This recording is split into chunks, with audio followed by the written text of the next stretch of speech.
Tuan Sri, terima kasih. Tuan Sri, saya ingin berbahas mengenai pertamanya berkaitan dengan butiran 030100, iaitu Tribunal Tuntutan Pengguna. Saya ingin tanya pada Menteri, pertamanya berapakah jumlah tuntutan yang telah dibuat sepanjang tahun lepas dan juga tahun ini?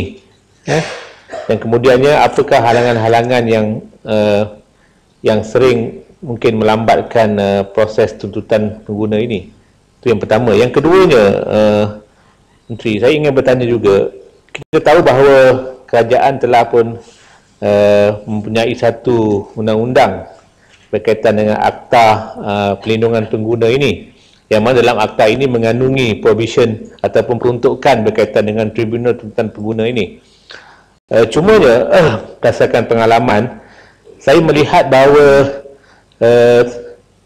walaupun wujudnya tribunal ini adalah satu yang dialu-alukan dan juga sikit sebanyak membantu para pengguna untuk mendapatkan ataupun mempertahankan hak mereka, apalagi apabila kerajaan telah meminda bidang kuasa tribunal ini, yang sebelum ini hanya boleh mendengar tuntutan-tuntutan yang bernilai RM10,000 sahaja, tapi telah dinaikkan melalui pindaan kepada akta tersebut sehingga ke RM25,000.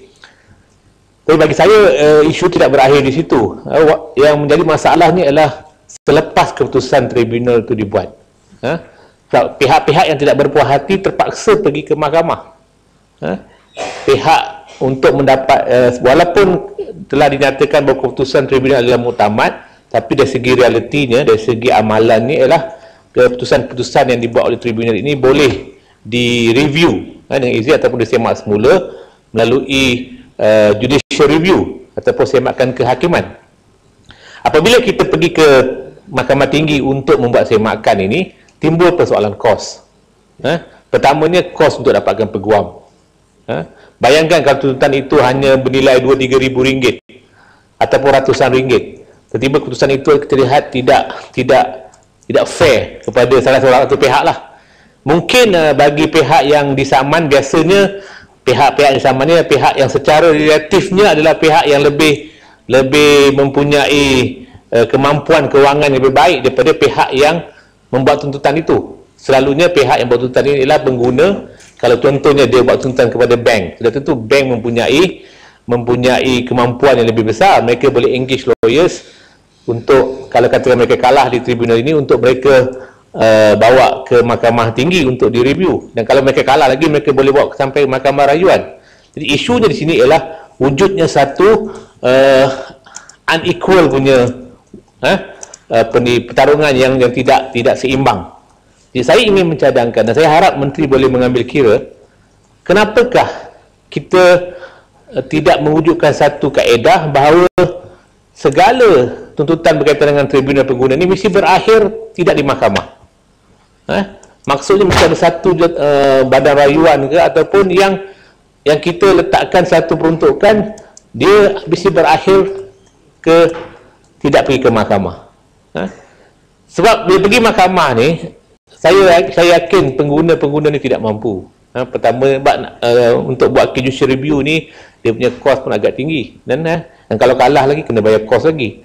Jadi kadang-kadang tidak berbaloi untuk mereka mengambil tindakan undang-undang, walaupun mungkin keputusan tribunal itu silap, dan mereka perlukan pembelaan dari segi untuk mendapatkan redress dengan izin supaya keputusan itu dikaji semula.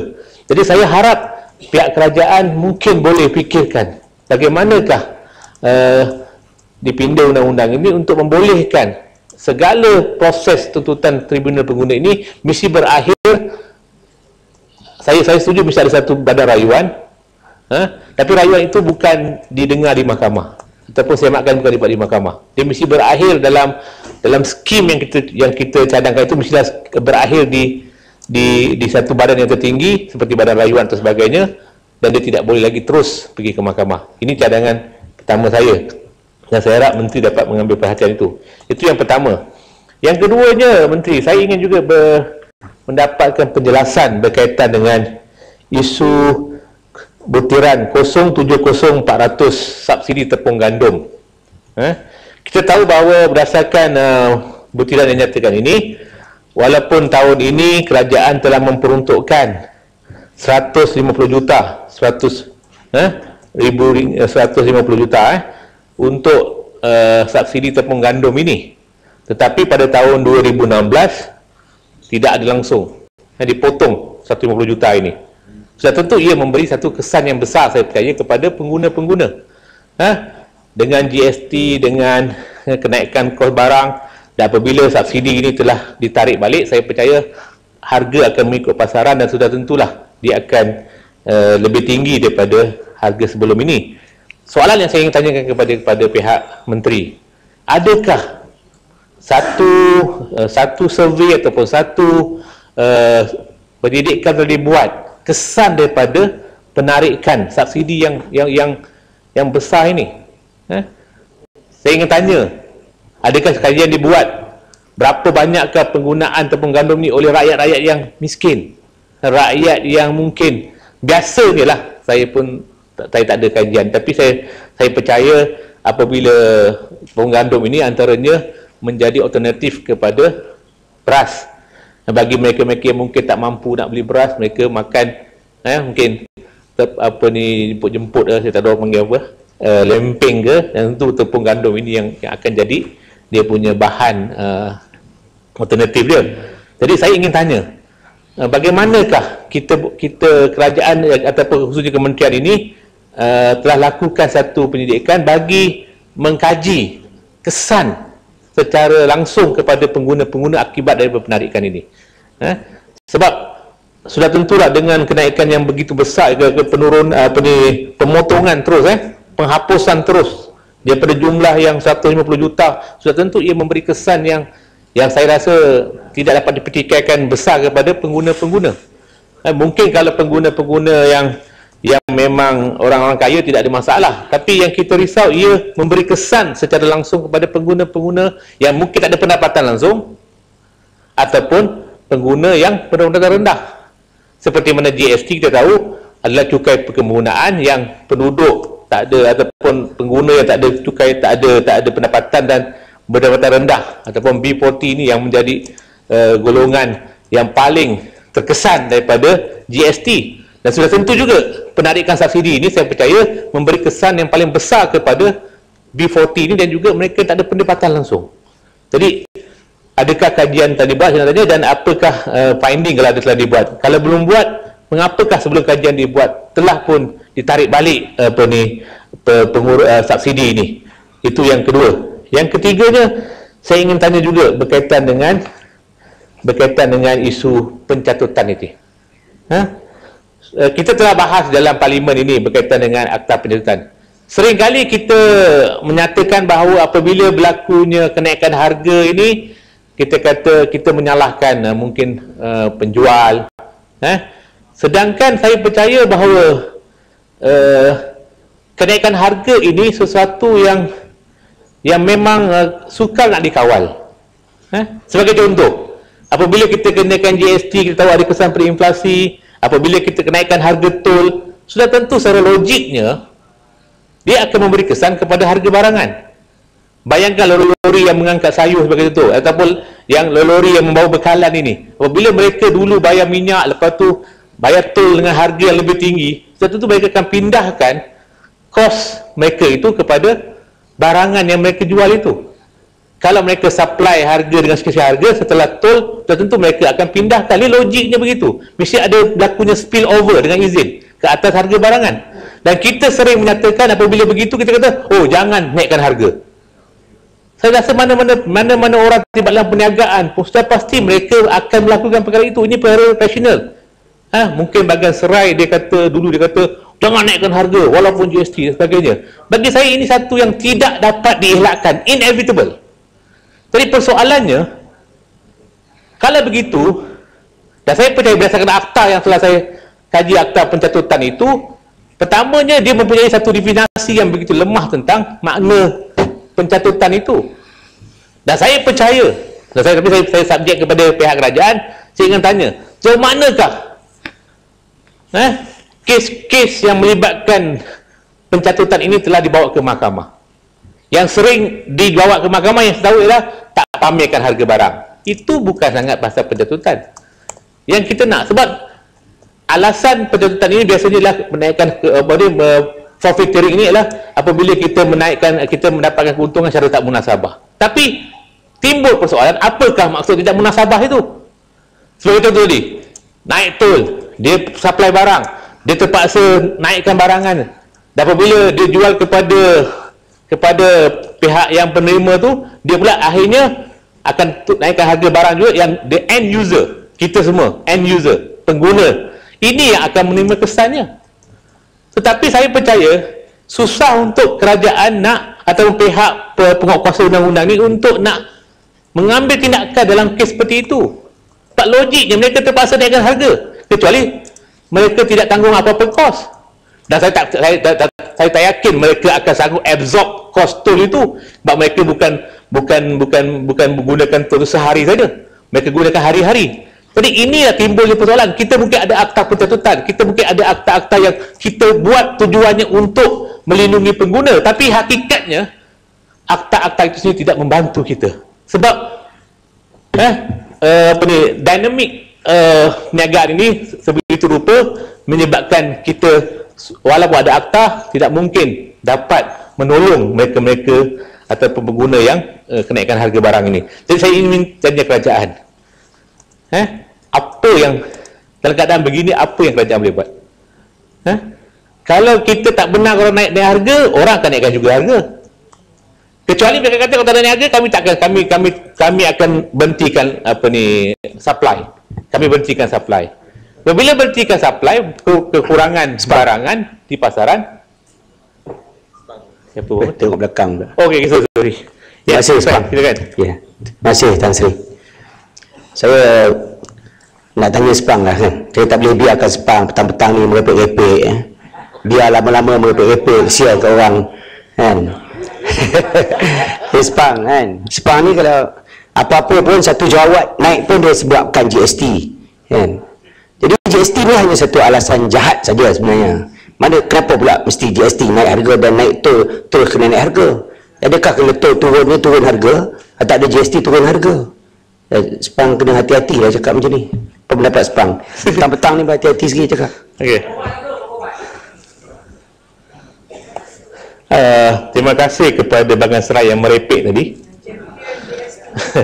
Bagi saya, Bagan Serai ni dia cakap GST ni, saya rasa ibarat dia nak cuba puji kerajaan lah. Tapi kita ibarat jet kereta lah.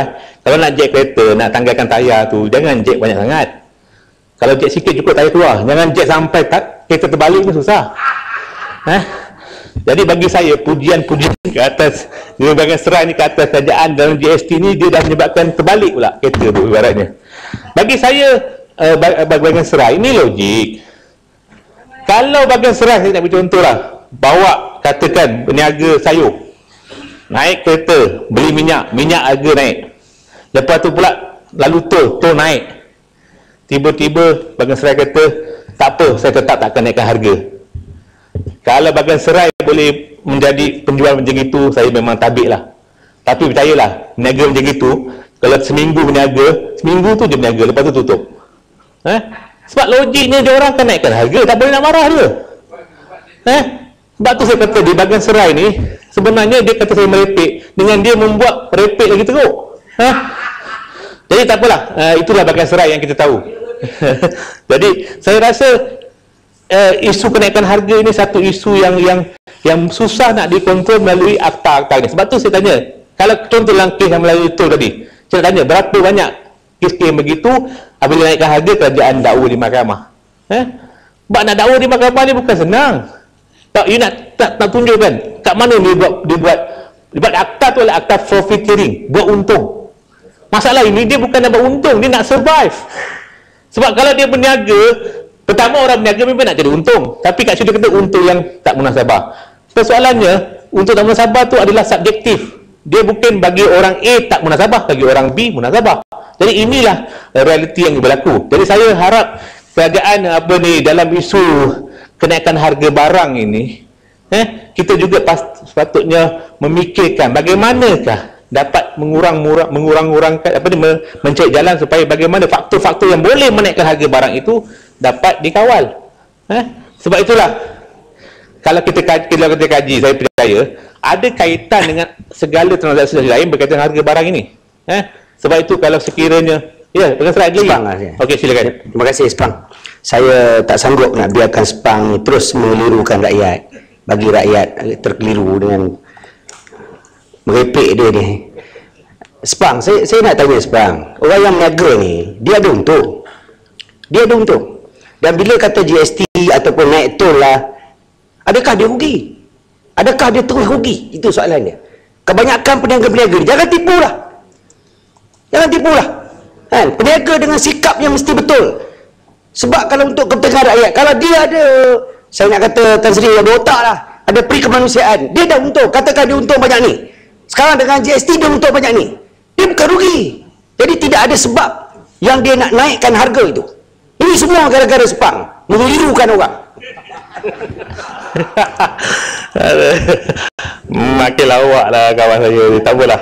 Itulah yang ada dalam BN pun kita terima lah. Tak apalah. Bagan Serai. Saya pun dah tahu lah nak ketawa ke apa. Saya rasa orang yang dengar pun boleh ketawa lah.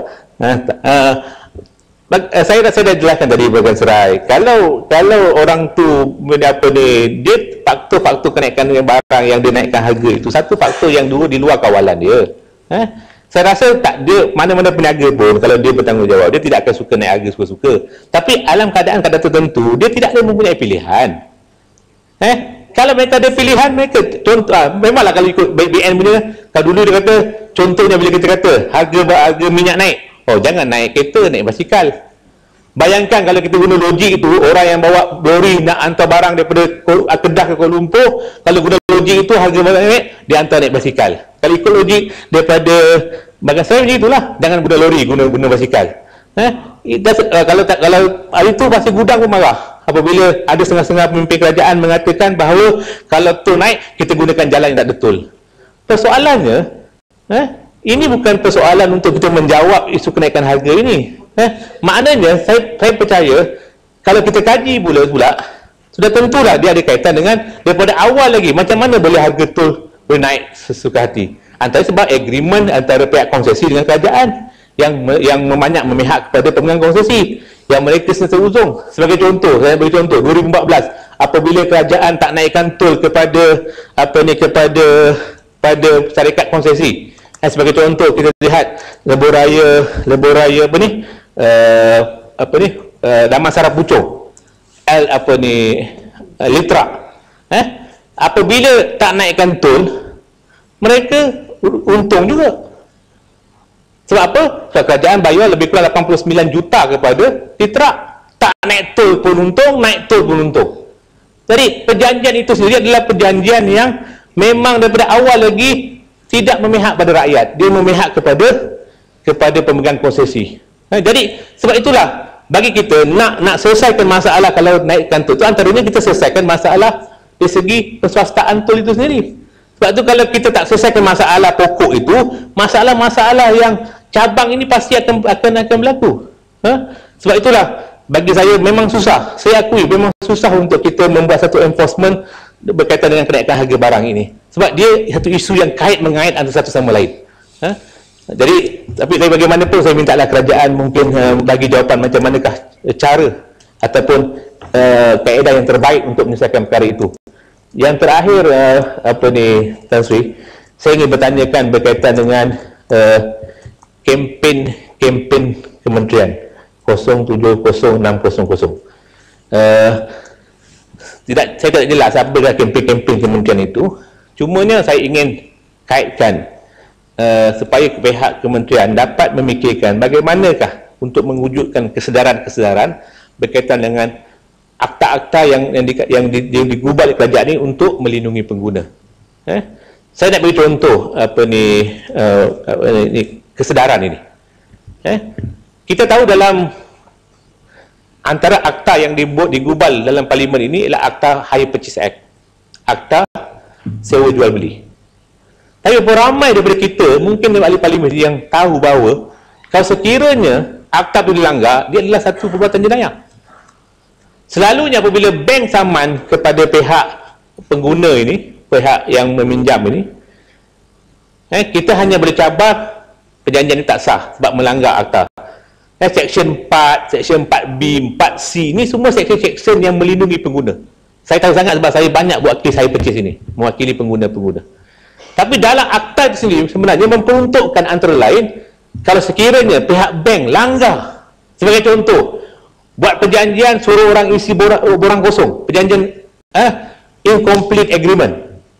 Dari segi undang-undang, itu bukan saja menyebabkan perjanjian itu void, ab initio, perjanjian itu tak sah, tapi dia juga menyebabkan pihak yang melanggar undang-undang itu melakukan kesalahan dan boleh dihukum.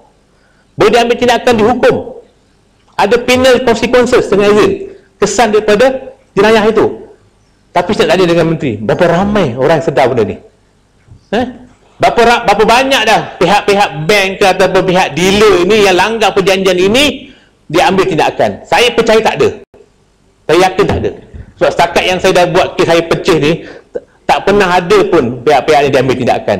Jadi kita wujudkan satu akta yang memang tujuannya adalah untuk melindungi pengguna dan menjadikan undang-undang ini begitu strict. Kalau kita tak isi butiran tu dengan betul dan sebagainya, dia menyebabkan dia menyebabkan perjanjian tak sah dan juga ambil tindakan undang-undang.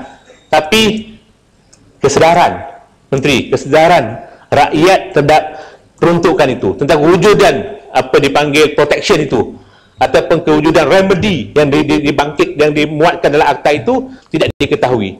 Jadi Sepang, boleh tak? Saya terima kasih Datuk Tan Sri Pengerusi. Nak tanya dengan Sepang pasal pindaan undang-undang tentang pencatutan dan sebagainya. Setuju tak Sepang sekiranya kalau yang menipu pasal harga ni, mencatut bukan-bukan ni, undang-undang tu hukuman dia penjara je, tak payah ada bayar-bayar sewa. Kalau bayar ni orang mampu bayar, denda ni orang bayar. Kalau penjara je, kalau boleh sebat. Setuju tak? Bagi saya ialah hukuman ni dia mesti melalui due process. Apa undang-undang pun bagi saya, apabila kita nak kena hukuman berat, itu hak kerajaan dan sebagainya, tapi due process mesti ada. Sebab kita tak boleh anggap apabila orang tu buat tu benda dia terus bersalah. Due process itulah yang melindungi mungkin kes-kes penyalahan gunaan akta itu. Tapi saya secara umumnya setuju kalau kita nak memberi satu mesej yang jelas kepada mereka-mereka yang membuat keuntungan terhadap munasabah ini, yang terlibat dalam profiteering ini, memang kita perlukan satu hukuman yang mungkin setimpal untuk memberikan mesej yang jelas kepada pengguna-pengguna, kepada mereka-mereka yang menyalahgunakan undang. Tapi dalam masa yang sama juga, kita tak boleh lepas daripada due process. Sebab itulah kami daripada Pakatan Harapan, kami tak boleh menerima akta-akta yang drakonian ini. Walaupun kerajaan kita tahu, sebab tu kami menentang SOSMA, kami menentang akta-akta yang drakonian ini, sebab kami tahu dia boleh disalahgunakan. Sebagai contoh, SOSMA, walaupun kita buat dengan tujuan yang baik untuk kita nak deal dengan isu terorisme ini, tapi akhirnya bila orang buat laporan polis mengenai 1MDB di luar negara, diambil tindakan di bawah SOSMA. Hairudin di bawah SOSMA, Toya Matias Chang di bawah SOSMA. Ini bagi saya penyalahgunaan akta, penyalahgunaan kuasa. Sebab tu kita tak mahu undang-undang ini, walaupun dia baik untuk nak kata orang tu nak curve ataupun nak menyelesaikan masalah, tapi dalam masa sama, kalau kita terlampau excited nak hukum orang sampai kita melupakan hak-hak orang-orang yang dituduh yang itu kami tak boleh terima. Tapi secara basicnya saya boleh setuju hukuman yang setimpal ke atas mereka-mereka yang mendapatkan keuntungan secara tidak munasabah ini. Jadi saya rasa sekali itu Tan Sri. Sekali lagi saya mengucapkan terima kasih kepada Tan Sri kerana memberikan peluang untuk saya bercakap. Terima kasih.